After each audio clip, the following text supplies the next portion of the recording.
yummy dinner. Blessed be a healthy, creative, and yummy dinner. Blessed be a healthy, yummy, and creative dinner. Blessed be a healthy, yummy, and creative dinner. Blessed be a dinner like this many more times. Blessed be like this many more times.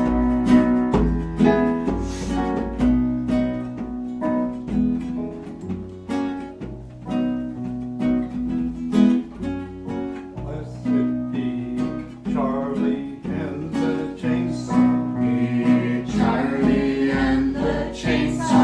Blessed be Charlie tossing logs. Blessed be Charlie tossing logs. Blessed be a new bridge on our path. Blessed be a new bridge on our path. That sounds like a children's story, Charlie and the Chainsaw.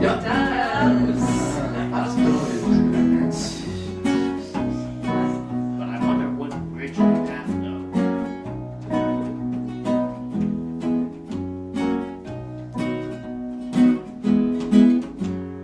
Blessed be edible flowers and leaves. Blessed be edible flowers and leaves.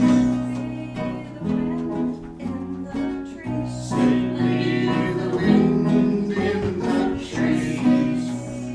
Edible flowers and leaves. Blessed be edible flowers and leaves.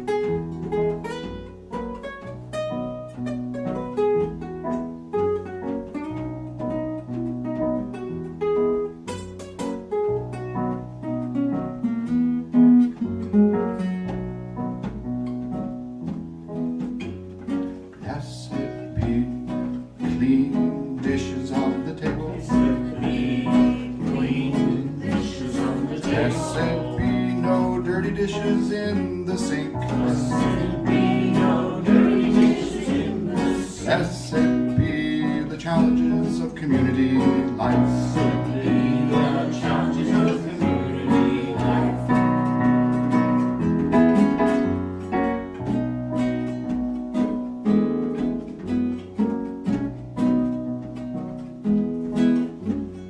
Blessed be the end of this song. Blessed be the end of this song. Blessed be the end of the song. Blessed be the end of this song. Blessed be the end of this song. Blessed be the end of this song.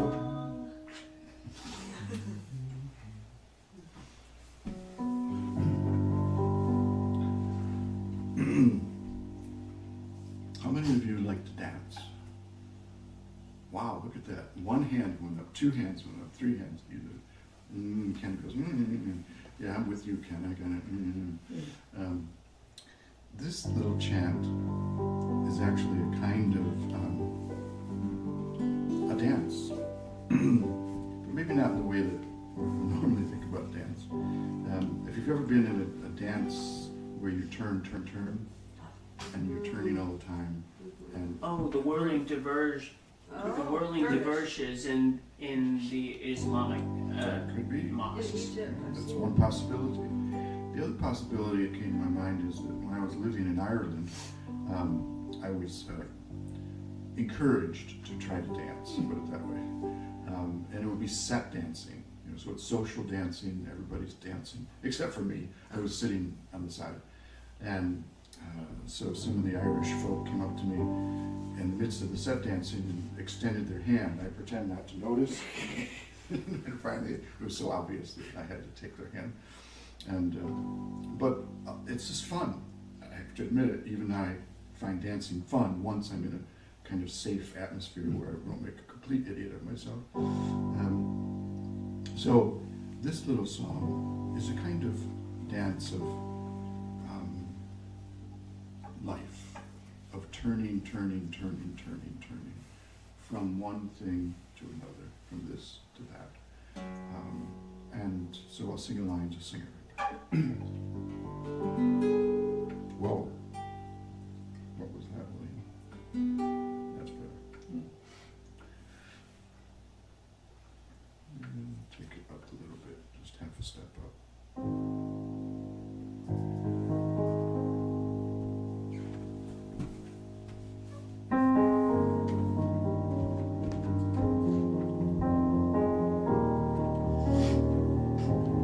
Turn, oh turn, oh turn, turn, oh turn, oh turn.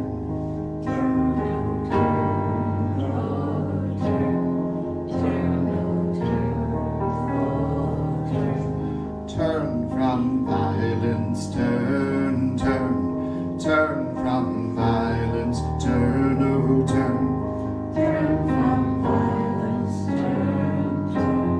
Turn from violence, turn, turn. Turn from hatred, turn, turn, turn from hatred, turn, oh turn. Turn from hatred, turn, turn. Turn from hatred, turn,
thanks again for a lovely dinner tonight. It was really extraordinary, exquisite, exceptional, and any other words that can start with EX.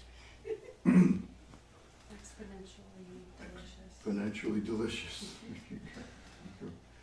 I remember many years ago when I was thinking about starting a new community, and I called up a friend of mine who's a theologian in England, and I said, Tom, I'm thinking of starting a new community.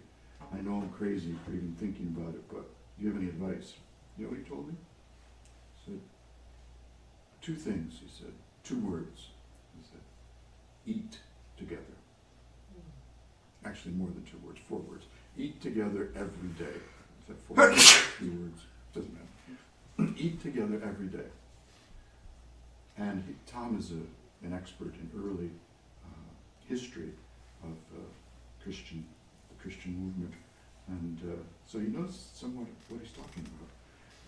And then he explained to me what it's all about, why it's so important to eat together every day. So I just want to ask you all a question that maybe you've thought about before, maybe not. What does food mean to you?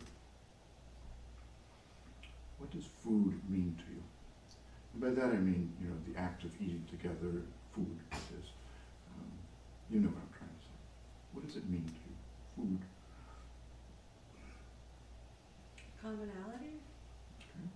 It's a thread that can tie people from different walks of life and backgrounds and situations Mm. together. Mhm. Mhm. It's kind of a radical act, isn't it? A democratizing act where you create the commons suddenly around the table. We're all equal, right? We're all eating the same food together. Yeah. Anything else? There's a feeling of safe to me. Mm-hmm. Yeah. So it creates an emotion, feeling, sensation, It's and it's a good one. It's yes, safety. it's a safe time and place. You can just relax into it. Yeah. That's what it does.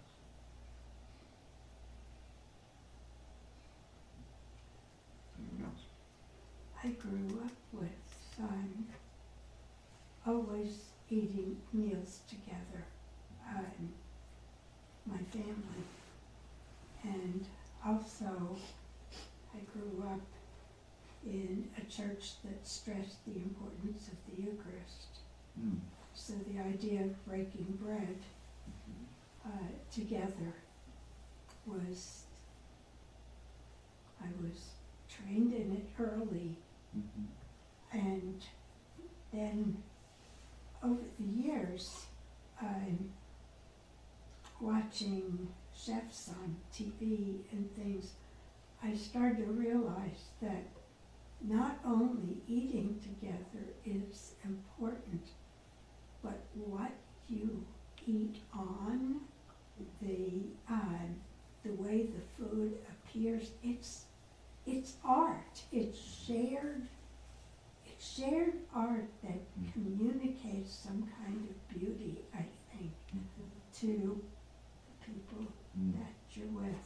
So for me, it's a big deal, and tonight's meal kind of epitomized Mm-hmm. everything I've ever thought, except there was no actual bread. That's not important.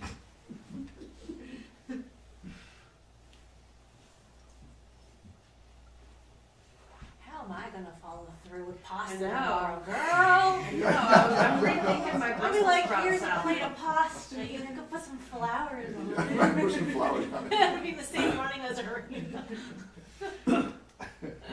Basil spray, that'll do. Yeah, right.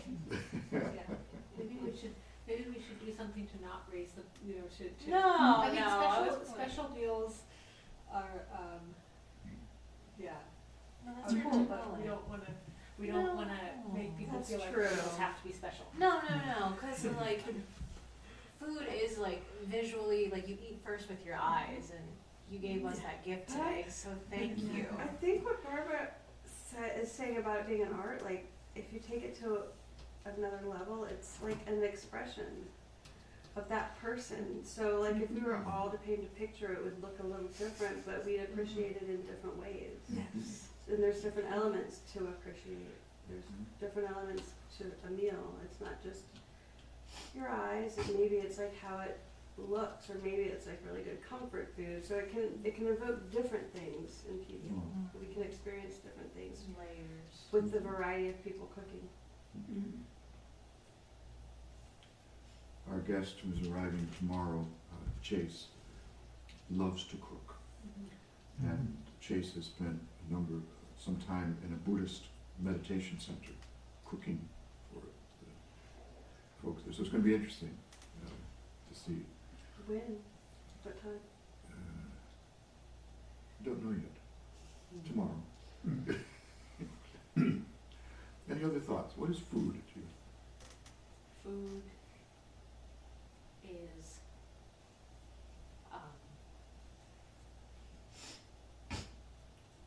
substance that our bodies are made from. Mhm. Mhm. So the food that we eat becomes our bodies. Yeah. Right? It's kind of, It's how we get our Transformation. cells. yeah, Becomes fuel, rather. it's both, William. It's both. Okay, It's both. It also is fuel. it is that too. And other things too. And other things too, yeah. Any other thoughts about food? What is it to you?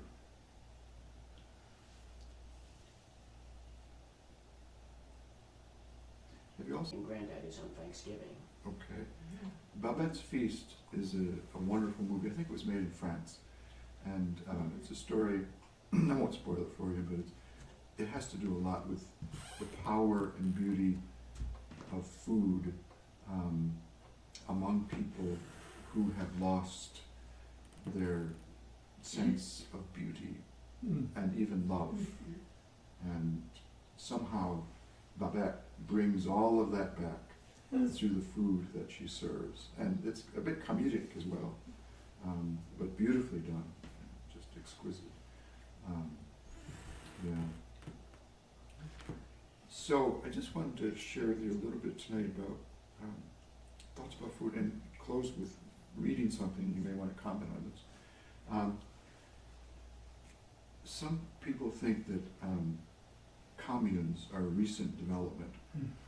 They're not. They've been around for millennia. And egalitarian communes, resource sharing communes, all kinds. And the one that I particularly love, of course, is in my own tradition.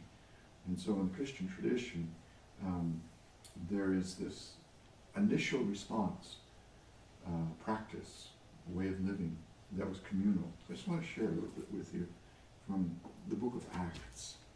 And it's a passage that's rarely read in churches because it's so radical. If people took it seriously, things would change. What? Yeah, don't want that in church. No. Want things to stay exactly as they are. Yeah. Give all your money to something, but not to people in need. You know. Sorry, I shouldn't do so. Okay, here it is. So if you want to look it up sometime and check it out, it's from the book of Acts, chapter 2, the end of the chapter. And this is the first followers of Jesus after the resurrection. So there was a burst of response after the crucifixion and resurrection. And people started living together. And it's very strange. So I'm just going to read it to you. Here it is. There were 3,000 of them that decided to follow Jesus that day. And that presented some interesting issues. Here's the issues. They devoted themselves to teaching and the communal life. Teaching and the communal life. To the breaking of bread and prayers. And a great awe came upon them all. Keep in mind there were 3,000 of them. It's pretty awesome. There were also wonders and signs being done in the community. Those who trusted and followed Jesus' way lived in isolated homes in suburbia. No, that's not what it says. It says those who follow Jesus' way lived together. I just think that's the best. I mean, if I could change one thing about modern church life, that would be it. You know, rather than living in isolated little apartments, that they would all live together. Of course, that's my fantasy. Now, it gets worse. Those who follow Jesus' way lived together, and, this is where it gets really radical, shared all things in common. Okay, shared all things, wait a minute, aren't those communists? They're at least socialists, right? You've got to stamp that out. They shared all things in common. And it gets worse. They would sell their property and their goods and share the proceeds with one another as each had need. As each had need. They sold their properties, goods, and they distributed it as each had need. They did continue to meet in the temple. Remember, they're in the tradition of Judaism. And it says again, they broke bread together in their homes every day. Obviously, there's more than bread, but that's a way. They ate together, basically. I wonder if they had a kind of meal like we had tonight. That would be sweet. That would convert me if I was one. All right. They broke bread together in their homes, not just once a week, but every freaking day. Okay? That would be amazing. You know? Let's see. All right, it wraps up here. And then it says their response, and this has to do with what you mentioned, Tim, the emotion, with joyful hearts and sincere hearts. They took their meals in common. You realize how many times food has come up in this little passage already? At least 3 times. Food, food, food. It's like my friend in England, you know. You want to build a community? Eat together every day. Right. That's where he gets it from. And they praised God, and they were the delight of others. And day by day, more and more people joined their numbers. Now, that's Acts chapter 2. Whenever sacred text repeats something, it's worth noting. They're saying, this is important, pay attention. Now, in Acts chapter 4, it basically says a similar thing, not exactly the same, but listen to the description here. Now, the community of those who followed Jesus was of one mind and one heart. So apparently it affected them psychologically and emotionally. That's a good thing. None of them, here's that radical stuff again. I can hear helicopters overhead. None of them claimed anything as their own. Rather, everything was held in common.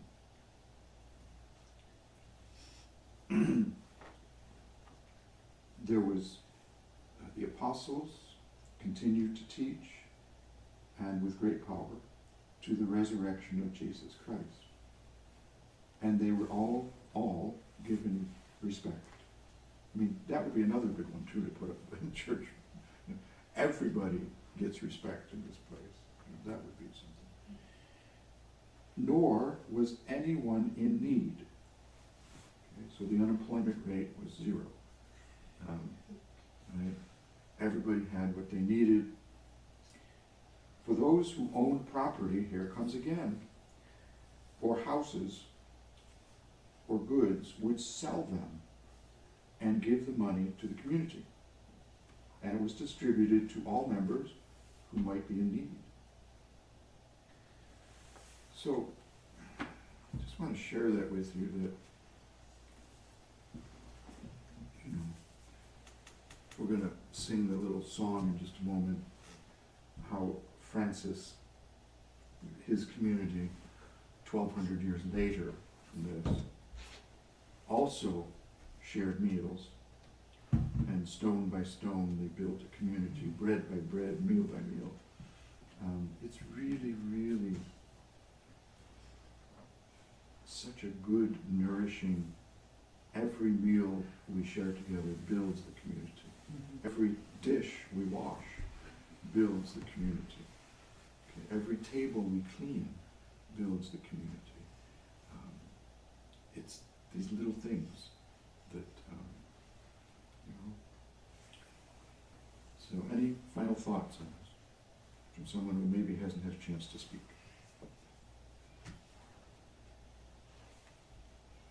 One of the sentences that you read from is, Say it again, Kat? so Twin Oaks and Acorn and Eastman as 501d not-for-profit corporations, Right. which were set up originally for the Shakers and monasteries. The government said that, like, well, you all need to have a statement of spirituality if you're going to be a 501d corporation. So folks at Twin Oaks quoted a couple of sentences that you just read from. Really? Yeah. Oh, that's lovely. Yeah, yeah. It's just an amazing thing, isn't it, to contemplate so many people living that way. And, yeah, thank you for that. All right, we'll close with a song.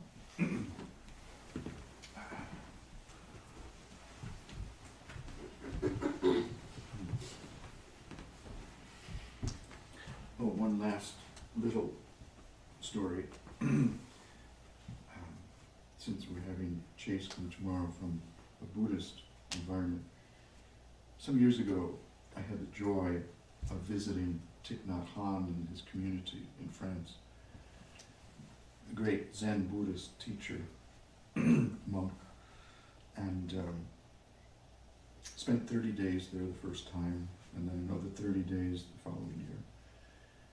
And one day when I was there, in Plum Village, it's called, where all the Buddhist monks and nuns and many followers and many people from the outside would come. And interestingly enough, one of the things they came for was, particularly men, men came there to unlearn anger and to learn how to care for their own anger. But while I was there, we sang a lot. And if you've ever seen Buddhist monks and nuns rock out, you know, it's just so cool, you know, really cool. And we had such a good time. And then one day I was sitting there waiting, because when we eat there, there's a lot of people. And everybody goes up and gets your food, their own food, and then you sit down and you wait for everyone else to get their food. And then you eat. Most of the time the food was cold, you know, which is fine, but that's what they did.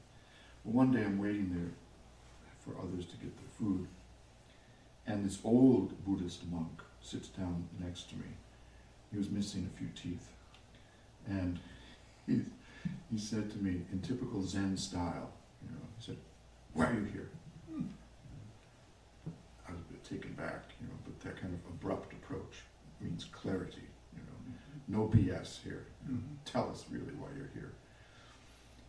And I said to him, well, when I'm here and see how you eat and see how you walk, because they walk very slowly, very mindfully, all over the place, and see how you talk and listen to each other, all of that, for me, when I see it, for me, Christ comes alive. And he looked at me and grinned with his few teeth, and he said with a big smile in his eyes, "Me too." I thought, isn't that sweet? Isn't that beautiful?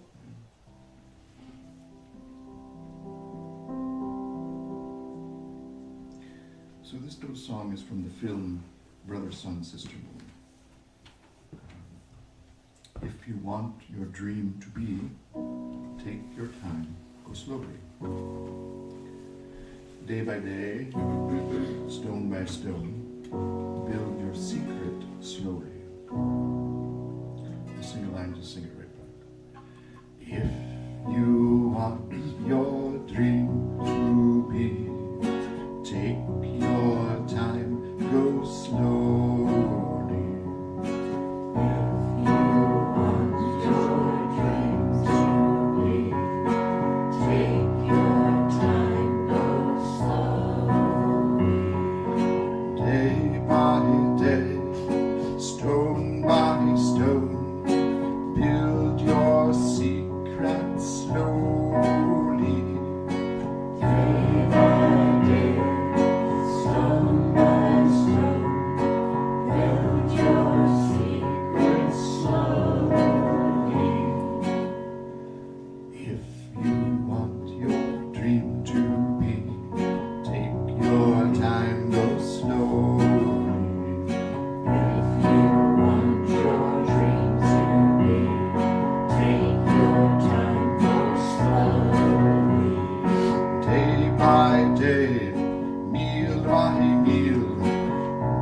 day, dish, build your secret slowly. Day by day, dish by dish, build your secret slowly. If you want your dream to be, take your time, go slowly. If you want your dreams to be, take your time, go slowly. Day by day, stone by stone, build your secret slowly. Day by day, stone by stone, build your secret slowly. Got you, didn't I? If you want your, no, if you want to live life free, take your time, go slowly. If you want to live life free, Take your time, go slowly.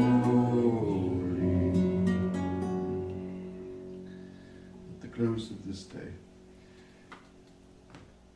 with happy tummies, nourished bodies, minds, hearts, and souls, we give thanks. May we build our secret slowly. May the community we build be a joy and a place of love. May it be so.